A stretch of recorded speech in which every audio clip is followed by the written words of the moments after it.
Hello everyone, मैं Sangeeta expert में आप सबका स्वागत करती हूँ। जैसे कि बच्चों के कमेंट आ रहे हैं कि हमें एमसीक्यू के माध्यम से पढ़ाया जाए, तो आज मैं बच्चों के लिए एमसीक्यू का जो हमारा वस्त्र विज्ञान वाला टॉपिक है, इसका जो मैंने सिलेबस पढ़ाया है आप लोगों को, उसी के आधार पर मैंने क्वेश्चन है वो आप लोगों के लिए बनाए हैं। तो एक तो मैं ये कहना चाहूँगी बच्चों को कि जो मैं पढ़ा रही हूँ उसके एक एक बिंदु पर ध्यान दो, क्योंकि मैं पढ़ाते समय जो थ्योरी पढ़ाती हूँ उसमें एक एक बिंदु आपको स्पष्ट रूप से बताती हूँ कि क्वेश्चन है वो कौन सा क्वेश्चन किस तरीके से बनने वाला है। तो आपको उन शब्दों के ऊपर ध्यान देना होगा। और बाकी मैं क्वेश्चन आज जो बना के लेके आई हूँ, तो आप लोगों को भी ये पता चल जाएगा कि क्वेश्चन किस तरीके से इसमें पूछे जाते हैं। तो आज का हमारा पहला क्वेश्चन है कि वानस्पतिक रेशा है। तो आपको नाम से भी पता चल रहा है कि जो वनस्पति जगत से प्राप्त होने वाले रेशे हैं उनको ही हम क्या कहते हैं, वनस्पतिक रेशे कहते हैं। मैंने दो ऑप्शन लिखे हैं, पहला है वनस्पति जगत से प्राप्त होने वाले, दूसरा है हमारा जानत्व जगत से प्राप्त होने वाले। तो पहला हमारा वानस्पतिक जगत से जो प्राप्त होने वाले रेशे हैं वो हमारा क्या आ जाएगा, वानस्पतिक जगत वाला। अगर आपको ये पूछा जाए कि जानत्व जगत से प्राप्त होने वाले रेशे कौन से हैं, तो आपको सबको पता है, एक तो हमारा ऊन आएगा और दूसरा हमारा रेशम आएगा। ये दोनों रेशे क्या है, हमें जानत्व जगत से प्राप्त होने वाले रेशे हैं। दूसरा हमारा क्वेश्चन है, कपास को कहा जाता है। अब कपास को क्या कहा जाता है, बीज वाले, तने वाले, कौन से रेशे कहा जाते हैं। तो वनस्पति रेशों को हमने तीन जगह डिवाइड किया था। एक को तो हमने बीज वाले बताए थे, एक को हमने तने वाले रेशे बताए थे। तो कपास हमारा कौन सा रेशा है, बीज वाला रेशा है। और तने वाले रेशे में कौन से आते हैं, जैसे आ जाता है आपका जूट, हेम्प, क्योर, ये सारे हमारे क्या आ जाते हैं, जूट वाले रेशे आ जाते हैं। तीसरा हमारा क्वेश्चन है लिलन। वैसे तो हमने पढ़ा नहीं है, लेकिन लिलन है। लिलन के रेशे प्राप्त किए जाते हैं कपास के पौधे से या फ्लैक्स के पौधे से। तो आपको इतना तो पता ही है कि कपास के पौधे से हमने क्या पढ़ा था, कॉटन जो सूती कपड़ा कपास है वो ही हमें क्या मिलता है, कपास के पौधे से प्राप्त होता है। जबकि ये फ्लैक्स एक पौधे का नाम है जिसको हमें किससे, इसके तने से जो रेशा प्राप्त होता है उसको हम कहते हैं। फ्लैक्स का पौधा है, इस तरीके से एक डंडी सी होती है और ऊपर जाके इस तरीके का ये पेड़ बनता है। नीचे इसकी लंबाई भी मीटर के अंदर है, करीब होती है। और इसके जो ये वाला तना है, इस तने से ये रेशा हमारा प्राप्त होता है फ्लैक्स। इसमें दो तरीके के फूल आते हैं, एक तो नीले रंग के फूल आते हैं और एक सफ़ेद रंग के फूल आते हैं। तो इसमें जो नीले रंग के फूल वाला फ्लैक्स का पौधा होता है उसका रेशा है वो बढ़िया माना जाता है। तो लिलन की जो प्राप्ति हो रही है वो हमें फ्लैक्स नामक पौधे के तने से प्राप्त होने वाला रेशा है। क्योर प्राप्त किया जाता है, अगर आपको ध्यान में है तो मैंने आपको एक शब्द बताया था क्योर। क्योर क्या होता है, जूट के तने से क्योर जो प्राप्त होता है वो जूट के तने से प्राप्त होता है या नारियल की छाल से प्राप्त होता है। तो मैंने आपको बताया था कि क्योर है जो नारियल के ऊपर जो जटा लगी हुई होती है, उस जटा से जो मुख्य रूप से रस्सियाँ बनाने का कार्य होता है। तो ये क्योर प्राप्त, इसे इसके जो रेशे होते हैं उसको ही क्योर कहा जाता है। और ये क्योर है वो इस नारियल की जटा से प्राप्त होने वाला रेशा है। पिन्ना प्राप्त किया जाता है। ये पिन्ना भी मैंने सीसल और पिन्ना दो शब्द बताए थे। सीसल और पिन्ना कौन से में आता है, कापोक के फल से, कापोक के फल से या अनानास के फल से, फल से नहीं अनानास की पत्तियों से प्राप्त होता है। पिन्ना आपको ध्यान रखना है कि पिन्ना है वो पत्ती से मिलने वाला रेशा है। पत्ती से हमारे दो है, एक तो सीसल और एक पिन्ना। तो ये अनानास पिन्ना जो प्राप्त किया जाता है, अनानास का पौधा और उस पौधे की पत्तियों से प्राप्त किया जाने वाला रेशा है वो हमारा पिन्ना कहलाता है। जूट का उत्पादन होता है चीन में, अमेरिका में, बांग्लादेश में। तो ये वैसे मैंने थ्योरी में तो आप लोगों को पढ़ाया नहीं है, झूठ है।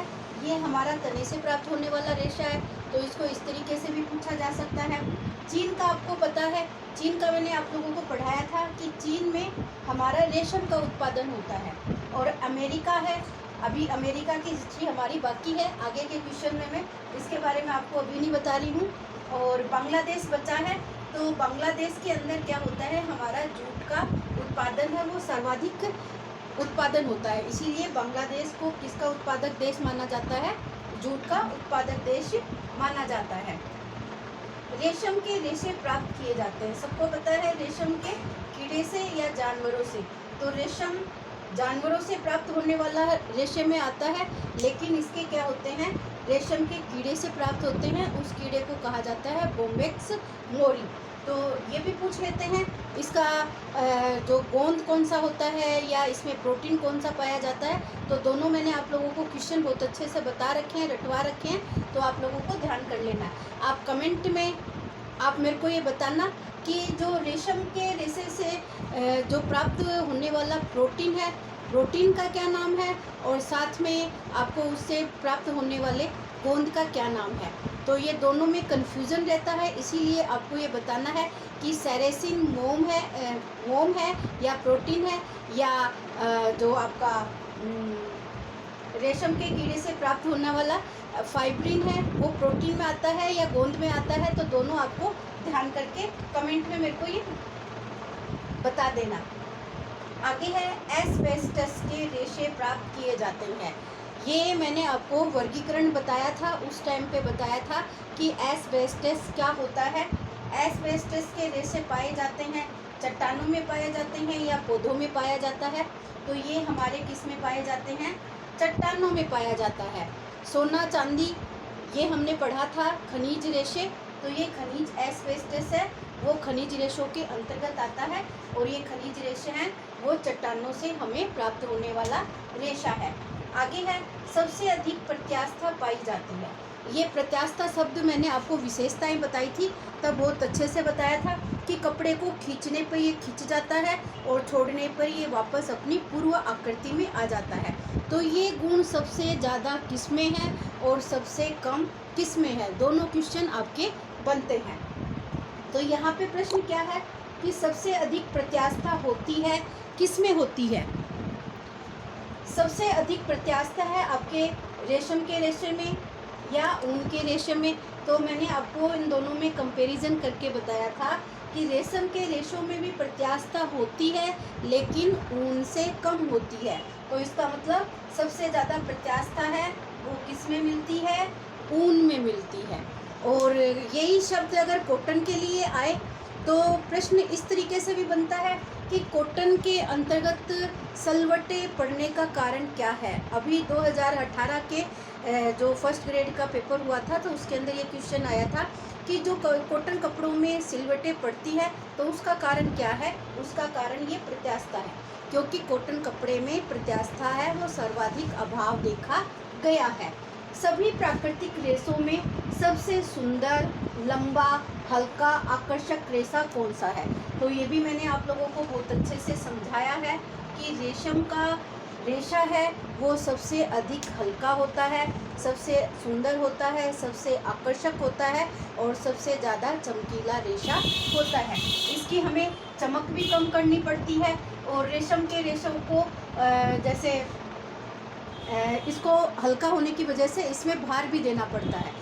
तो जब इसकी बुनाई की जाती है रेशम के रेशे में तो इसमें भार जैसी इसकी परिसज्जाएं करनी पड़ती है, जब जाके रेशम के कपड़े हैं वो पहनने के लायक बनते हैं। आगे प्रश्न है हमारा कपास के रेशों में ताप के कैसे होते हैं, ये अच्छे संवाहक होते हैं या कुसंवाहक होते हैं। तो ये कपास का जो रेशा है वो ताप का अच्छा संवाहक होता है। क्यों होता है, क्योंकि इसको कितने भी हम उबलते पानी में धो लें, धूप में सुखा दें या इनके ऊपर प्रभाव है वो कम देखा जाता है। लेकिन अगर यही कुसंवाहक का गुण पूछा जाए तो एक तो हमारा रेशम है ये ताप का कुसंवाहक माना गया है, और इसके साथ ही हमारा पॉलिस्टर है वो भी ताप का कुसंवाहक माना गया है। अगर इसको उबलते पानी में डाला जाए तो ये इसके रेशे हैं वो पिघल भी सकते हैं। तो इस तरीके से ये दोनों में संवाहक और कुसंवाहक का जो इनकी विशेषता है, उन विशेषताओं को आपको एक एक करके अच्छे से देखना है। सभी प्राकृतिक रेशों में सबसे मजबूत रेशा कौन सा माना गया है? कपास, ऊन, रेशम या जूट। इन सब में सबसे प्राकृतिक रेशे हैं सारे के सारे, और सबसे मजबूत रेशा है वो हमारा कपास माना गया है। कपास को कितना भी इसके ऊपर घर्षण बल लगा दे, टूट ले, ताप, सबको सहन करने की क्षमता है वो कपास के अंदर देखी जाती है।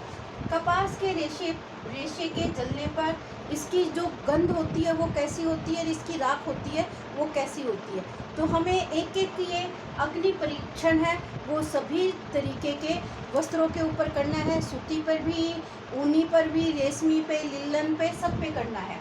तो यहाँ पे मैंने 2 ऑप्शन डाले हैं आज, ताकि प्रश्न है वो हमारे ज़्यादा से ज़्यादा आप लोगों के साथ में बता सकूं।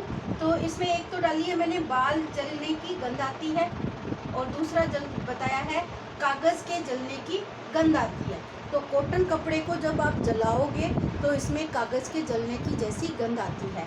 और जो बाल के जलने की गंध है, तो जितने भी आपके एनिमल्स रेशे हैं, ऊन है, रेशम है, इनको आप जलाओगे तो बाल के जलने की जैसी गंध इनके अंतर्गत आती है। ऊन के रेशे में सिलवटें बिल्कुल नहीं पड़ती या शीघ्रता से पड़ती है। तो ऊन के रेशों में प्रत्यास्थता है वो सबसे अधिक होती है, इसलिए इस रेशे को हम अपनी आकृति के अनुसार, इनमें स्ट्रेचेबल वाला गुण होता है कि हम जब पहनते हैं तो हमारे अकॉर्डिंग हो जाता है, निकालते हैं तो वापस छोटा हो जाता है। इनमें सिलवटें हैं वो बिल्कुल भी नहीं पड़ती है, और शीघ्रता से पड़ती है तो वो कपास के अंदर, कॉटन कपड़ों के अंदर पड़ती है। रेशम के वस्त्रों पर क्षार का प्रभाव है वो कैसा होता है? मैंने अम्ल और क्षार दोनों के प्रभाव बताए हैं। तो रेशे रंगहीन हो जाते हैं और रंग खराब होकर धीरे धीरे घुल जाते हैं। तो रेशम के ऊपर क्षार के कारण है ये, तनु अम्ल को तो बर्दाश्त कर सकते हैं और तनु क्षार को भी ये थोड़ा बहुत सहन करने की इसमें क्षमता होती है, लेकिन अगर तीव्र क्षार का प्रयोग किया जाए तो ये रेशे धीरे धीरे खराब होकर उसके अंदर घुलना शुरू कर देते हैं। रेशे रंगहीन हो जाते हैं, तो ये रंगहीन है वो कॉटन कपड़े भी हो जाते हैं हमारे, क्योंकि कॉटन कपड़ों को अगर क्षार के अंतर्गत हम बराबर इसका प्रयोग करते रहें तो वो धीरे धीरे उनका रंग है वो हल्का होता जाता है। ढाका की मलमल का निर्माण होता है। आपको आगे आपके परंपरागत वस्त्र जब आपको टॉपिक में पढ़ाऊंगी तो वहाँ पर आपको ये मिलेगा ढाका की मलमल क्या है। मलमल को आपको समझना है कि मलमल शब्द क्या होता है। एक बहुत ही बारीक कपड़ा होता है, और ढाका की मलमल है वो सर्वाधिक प्रचलन में मानी जाती है, और ये कपड़ा काफ़ी महंगा होता है। इसके बारे में कहा जाता है कि पूरे थान को एक माचिस की डिब्बी के अंदर समेट के रखा जा सकता है, इतना ये बारीक और सॉफ्ट कपड़ा होता है। और पूरी साड़ी को अपन एक अंगूठी के अंतर्गत से निकाल सकते हैं, इतनी इसके अंदर बारीकी होती है। तो ये ढाका की मलमल है वो सिल्क के रेशों से या कपास के रेशों से, कौन से बनती है? तो ढाका की मलमल है वो कपास के रेशों से तैयार की जाती है। कपास के रेशों का उद्गम स्थान कौन सा है? कपास के रेशों का उद्गम स्थान है वो भारत माना गया है। सबसे पहले भारत में सूती मिल की स्थापना कहाँ पे हुई? तो वो कलकत्ता में हुई, बम्बई में, मद्रास में नहीं हुई है। सबसे पहले कलकत्ता में जब सूती मिल का स्थापना हुई थी तो वो कलकत्ता के अंतर्गत सबसे पहले मानी जाती है। कपास उत्पादन में प्रथम स्थान है अमेरिका का या भारत का? देखो, भारत में कपास का उद्गम स्थल, क्योंकि सबसे पहले भारत के अंदर ही कपास की खेती की गई थी। लेकिन अगर अब इस समय जब इसका जो करंट के अंदर पूछा जाता है कि अब भारत का स्थान कौन से स्थान पर है, तो भारत का तो चौथा स्थान आता है कपास उत्पादन में, और दूसरा जो स्थान फर्स्ट स्थान है वो अमेरिका का माना जाता है। तो इस तरीके से हमने देखा है कि आज हमारे ये वस्त्र विज्ञान वाले टॉपिक से हमारे थोड़े से क्वेश्चन हैं। क्वेश्चन तो मैंने 19 लिखे हैं इसमें, लेकिन आपको 25 से 30 के करीब क्वेश्चन है, इसमें से आपको बनते हुए दिखाई दे रहे हैं। तो इस तरीके से हम इनकी MCQ है वो तैयार कर सकते हैं। आप भी टॉपिक वाइज जब पढ़ते हो तो उनके क्वेश्चन या अंडरलाइन करके उसको सिलेक्ट कर लिया करो कि वो शब्द किस चीज़ के लिए है, ताकि आपको पढ़ने में बहुत ज़्यादा आसानी होएगी और आपके वो चीज़ है वो याद भी रहेगी। तो आज का मेरा वीडियो कैसा लगा, और मैंने आपको 2 क्वेश्चन हैं वो आप लोगों के होमवर्क में बताए हैं कि जो हमारा रेशम का जो उत्पादन है, जो वो जब रेशे तैयार किए जाते हैं तो उनसे कौन सा तो मोम निकलता है और कौन सी उसमें प्रोटीन की मात्रा पाई जाती है। तो वो दोनों आप अलग अलग करके मुझे बताओगे कि वो प्रोटीन का नाम क्या है या गोंद का नाम क्या है। तो आज के लिए इतना ही। अगर ये आपको मेरी वीडियो पसंद आई हो तो इसको लाइक शेयर या कमेंट करना ना भूलना। All the best, thank you.